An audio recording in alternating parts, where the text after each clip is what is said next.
everyone! If you've been wondering which banners are worth your stellar jades, in this video I'm breaking down the roadmap for versions 3.5 through 4.0, the upcoming releases, reruns, and even new regions. We're talking about some serious banners here, from buffed units reruns to new version of characters like Luocha and Blade. Plus, what's coming in the next major region? Edo Star. Just to give you a small spoiler, we're finally getting a 5-star version of Sakura. Whether you're free to play trying to maximize every pull or just want you stay informed, I've got the info you need. Alright, but before we start, now let me tell you about Loot Bar because honestly, it's been a game changer for how I handle Oneiric Shards. We all know in-game prices are brutal, but with Loot Bar, you're getting up to 25% off compared to what Hoyoverse charges you directly. The process is super simple. Just enter your UID, pick your server, and boom. Shards hit your account in minutes, no password needed. They use official recharge channels, so everything's legit. If you're gonna spend money on Honkai Star Rail anyway, why pay full price? Hit the link in the description, new users get an extra 10% discount. Trust me, your wallet will thank you. Alright, back to the video. Here's the thing about version 3.5. It's absolutely stacked for DOT and Finon teams. We're getting 2 powerful 5-stars, Hysilens and Cerydra, plus reruns of Kafka and Silver Wolf that'll completely change how you think about these characters.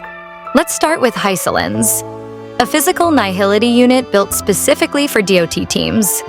Her ultimate costs only 110 energy and detonates all active DOTs at 150% value, something that used to be locked behind Eidolons, but now it's baseline. She creates this field that applies physical DOT every turn while lowering enemy stats and refunding skill points.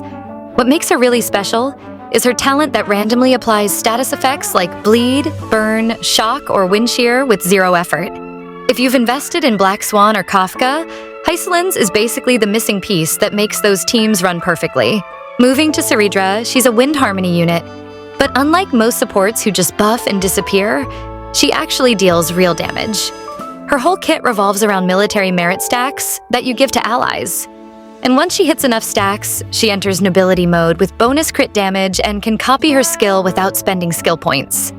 She's incredible for speed-based comps, and her Eidolons push this even further with defense ignore at E1 and all-type resistance penetration, plus win bonus hits at E6. If you've built characters like Phanon, she's practically a must-have support.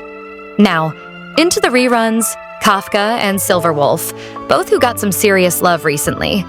Kafka's skill now applies DOT to 3 enemies instead of just the main target, and her talent triggers on any ally attack, not just basic attacks, making her follow-up way more consistent. Her ultimate resets follow-up count and guarantees her talent applies all active DOTs, so she doesn't need those perfect setups anymore. Silver Wolf's transformation is even more dramatic. She's gone from a niche quantum implant unit to an AoE powerhouse.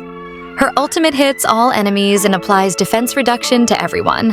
Her skill automatically targets your first character's weakness, removing the RNG element. Plus, she gets passive energy regeneration every turn and right at battle start. New traces let her scale bonus attack based on effect hit rate capped at 50%. She's basically become a really solid generalist debuffer that fits into way more team compositions.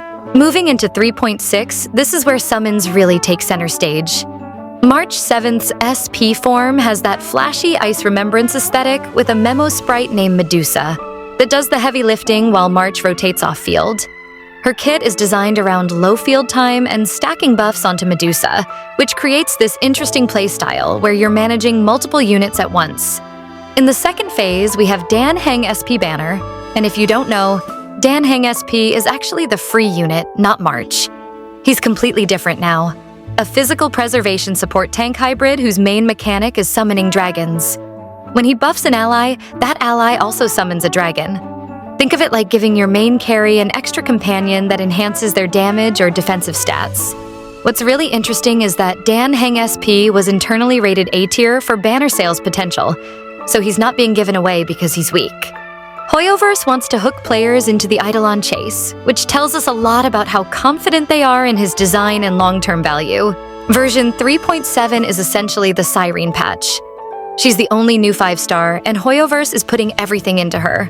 She's an Ice Remembrance support who buffs everyone, not just specific paths or elements.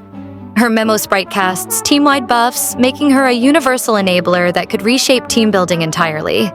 Here's where things get a bit concerning, though. Leaks suggest that without Cyrene's buffs, like resistance penetration, true damage scaling, or consistent defense debuff uptime, March SP doesn't really perform well in high-end content. So if you're pulling for March, you pretty much have to save for Cyrene too. It feels a bit predatory, but it's classic Hoyoverse design. Build emotional attachment, then lock the payoff behind a second unit. What really drives this home is that Cyrene's internal sales targets are higher than both Castoris and Phaenon. She's being treated as the emotional and mechanical climax of the Amphorius arc, which suggests they're betting everything on players wanting to complete that March Cyrene synergy. Now, version 3.8 remains a mystery right now. No confirmed new 5 stars and leaks are surprisingly quiet. Some speculate it might just be a rerun-focused patch before we hit the next major content arc, giving players time to save up and prepare for what's coming next. Then we get to version 4.0 and the Edo Star region, which is going to be absolutely wild. Think cyberpunk Japanese-inspired world tied to the Aeon of Elation. We're talking neon tech meets yokai. It's like nothing we've seen in Honkai before. Characters rumored for 4.0 include alternate forms of Blade, Sparkle, Sampo, and Luocha, plus heavy speculation around Honkai Impact Expi units like Yai Sakura. According to leaks, there are currently no new 4-star characters in development, which is really sad. That's all for today's video. Let me know in the comments what you think about this roadmap. Don't forget to leave a like and subscribe to the channel.